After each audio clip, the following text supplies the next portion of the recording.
Hey everyone, today we are going to take a look at the Dungeons & Dragons 4th edition Monster Manual. We'll take a look at every page together. I will give you my thoughts along the way. Definitely let me know your thoughts about this book down in the comments. If you would like this book for yourself, I will put some links in the description where you can get a PDF or a physical copy. This book was released on June 6, 2008 as part of the official launch of Dungeons & Dragons 4th edition. The Player's Handbook and Dungeon Master's Guide were released on the same day. Eventually, Wizards would release 2 more monster manuals and a couple of monster vaults before 4th edition came to an end. This book is 287 pages long. It contains 149 monster groups such as dragons and goblins and orcs, and then 496 individual monsters. The front cover features artwork by Wayne Reynolds, who has done artwork for Magic the Gathering, Pathfinder, and many other role-playing games, while the art on the back cover is by Ron Spears, who is also well known for his work on Magic the Gathering. This book has probably the most basic structure of any that we've looked at so far. It does not even have numbered chapters. There's just a brief intro, 267 pages worth of monsters, some stat blocks for monsters that have racial traits so that dungeon masters can use them to create NPCs, a glossary, and a nice index showing the monsters by level. And we will take a look at all of it.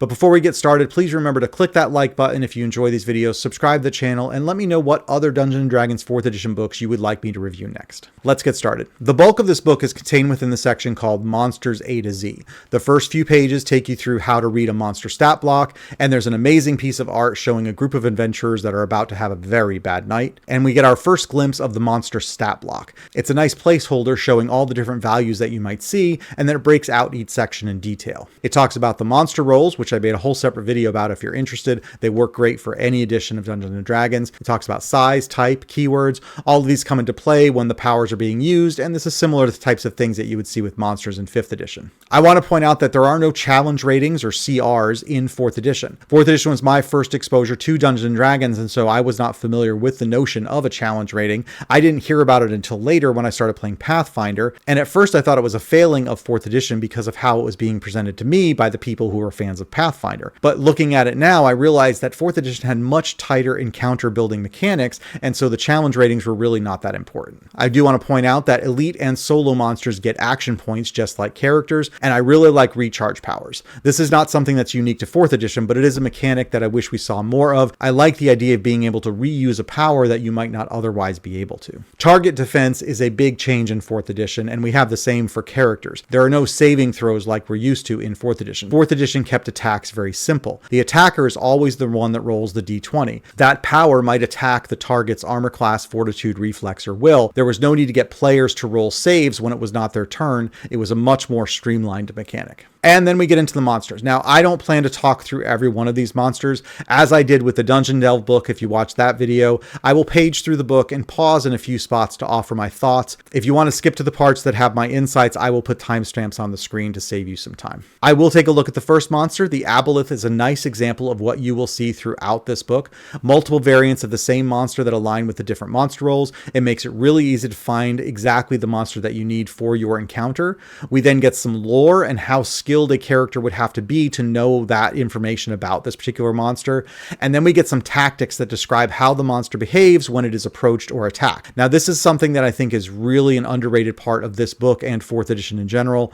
It's extremely helpful for the dungeon master to know how to play a monster or an NPC, and 4th edition was great at providing tactics for just about every monster that you would encounter. And maybe my favorite part about each monster is the encounter groups. If we need to make a quick encounter using an Aboleth, it gives you exactly what that would look like. There's no math, no formulas, no tables that you have to look up, no challenge ratings. You just go to this section of the monster manual and it has everything that you need. Next, we have abominations, and these give us a taste of the wonderful artwork that we have throughout this book. Tons of illustrations for all the different monsters, and note how within the abomination group, each monster has tactics and suggested encounters. These are both things that can be used outside of 4th edition, by the way.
I mentioned at the start how there were 149 monster groups. Some of these groups are quite extensive. The Devils section is 8 pages long. It contains 13 monsters, which seems appropriate. The sidebar on page 62 even takes you through a description of the 9 hells. And again, we have the easy-to-use stat blocks, tactics, ready-made encounters, and glorious artwork.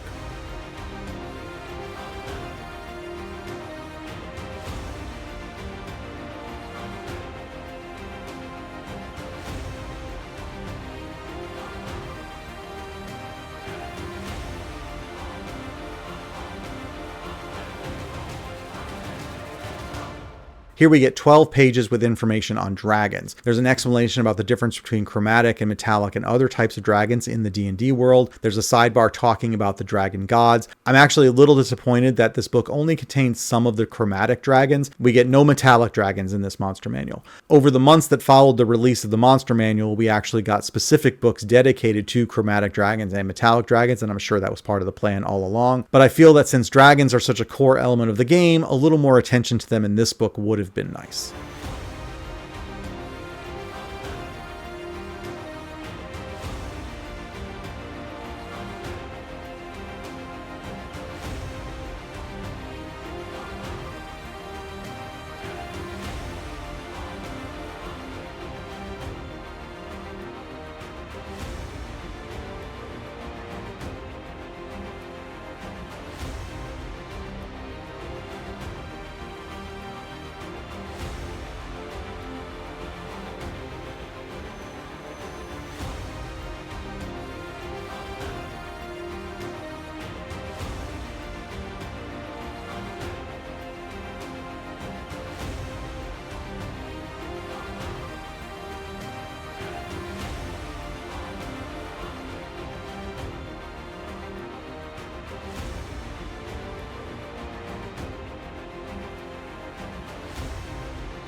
Giants are handled a little bit differently from what we see in other monster manuals. Instead of the standard giants that you might expect, we get a few different ones. It has death giants, and then there's a category called earth giants, which includes the hill giants, and there's a variation to the giants called a titan, which are even larger. Gibbering Beasts are some of my favorite monsters. They are just absolutely vile looking creatures, and the gibbering can drive you crazy, which I can perfectly understand. And we actually get 3 different ones to choose from in this book.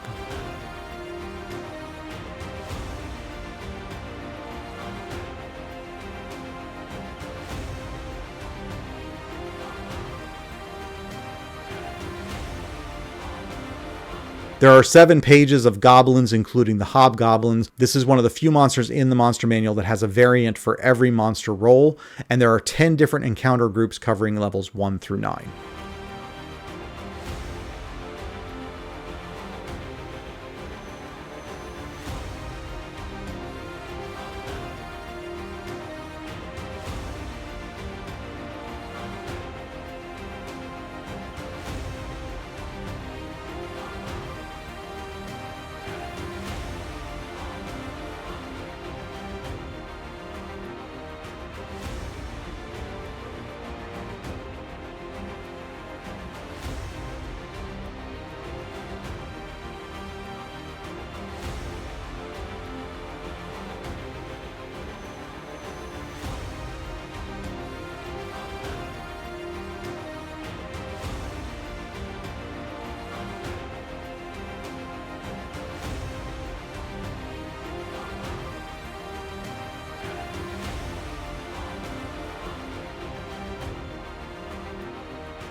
I would be remiss if I didn't pause at the monster in this book with the highest number of experience points. That is Orcus. Level 33, 155,000 experience points. You need to overcome its 48 armor class and 1,525 hit points. And by the way, any creatures killed with his Wand of Death rise as death wraiths under his command. But Orcus is not alone in his battles. This section has 5 other Orcus-related monsters that your heroes can run into during their campaign.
And the last monsters that we get are the zombies. They squeeze 7 different zombies on these 2 pages, and they still manage to give us all the great artwork, the tactics, and the encounter groups. The next section covers racial traits. While the monster stat blocks focus on ability scores and powers for each of the monsters, this section provides racial stats that a dungeon master can use if they want to build out an NPC using one of these monsters. So if you're making an orc NPC, you can find the racial traits for it here. And each one of these racial traits has a racial power as well. The next 4 pages are the glossary, so all the keywords and traits and actions and other things that were mentioned during the previous sections of this book, they are all explained here. If you're not sure what an aura is, it explains it. If you're unsure what combat advantage is, you will find it here. Dark vision, gaseous form, mount, push, pull, resist, all of that stuff is explained here on these few pages for a quick reference. And the last section is a huge table where you can find monsters for whatever level that you need. It even gives you what role each monster is, so you don't have to flip around to look that up. If you've got a party at level 4 and you need an easy encounter, you can just come back here, grab a level 2 monster and a bunch of level 1 minions, and you're all set. And of course, at the end, we get a plug for D&D Insider. I only wish that tool had lived up to all that was promised. Note how the screenshot is teasing a 3D virtual tabletop that never got past the alpha release. I'm very curious to see if their latest attempt is going to make it farther than that. I like how the laptop is stacked on top of all the 4th edition books that had been released to this point. Now, I'm not a huge fan of monster books. I think they're fine, but I get more excited about new mechanics and tools that help me build worlds and campaigns. But if I were to fall in love with a monster manual, I think this might be the one. And that's because it's not just a list of monsters. It is a tool for the Dungeon Master to actually build really great encounters. It has enough information where I could simply say, I want to have the party encounter of a couple goblins. Without any prep, I have the stats, the lore, the tactics, and even how many I should use simply by flipping to the goblin section of this book. So it really does not get any easier. Now, while the stats for the monsters in this book are obviously for 4th edition, all of the other information like the lore and the tactics will easily translate to other editions of the game. And even substituting the stat blocks is not that difficult, so this book really would work for any edition of Dungeons & Dragons. So I think my final thought is that I am indifferent to monster manuals, but this one got me excited. If you're someone that loves a good monster manual, then I think you'll be over the moon with the details that are provided in here. I've got links down in the description if you do want to get a copy of it for yourself, but let me know your thoughts in the comments. What monsters did I not pause at that you wish I did? Are there other features in this book that I overlooked? And let me know what other Dungeons & Dragons 4th edition books you would like me to look at next. Please like the video, subscribe to the channel. Until next time, take care.